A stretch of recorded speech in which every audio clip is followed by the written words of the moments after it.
Hi friend, ये एक cylinder का इंजन है। ये इंजन चालू नहीं हो रहा है, तो मैं आपको बताऊंगा कि इसमें क्या प्रॉब्लम है और ये चालू क्यों नहीं हो रहा है। ठीक है।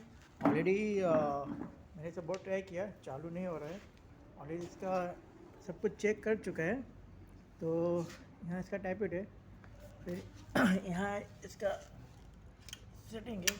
ठीक है, ऑलरेडी सब कर चुका है, लेकिन ये इंजन चालू नहीं हो रहा है। ठीक है, तो मेरे वीडियो फुल आप देखिए तो मैं आपको बताऊंगा कि ये मैंने इसे कैसे चालू किया था। ठीक है, तो इसमें है 3-4 पॉइंट है जो देखना पड़ेगा कि इसमें क्या प्रॉब्लम है। एक्चुअली इसमें प्रॉब्लम क्या था,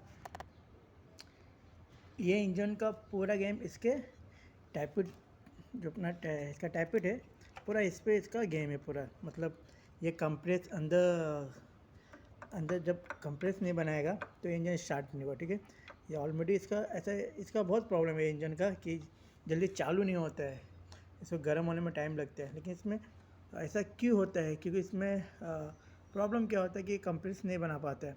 तो मैं आपको अपने इस वीडियो में पूरा बताऊंगा कि इसे कैसे चेक किया जाता है और क्या क्या करने से ये चालू हो जाएगा। ठीक है,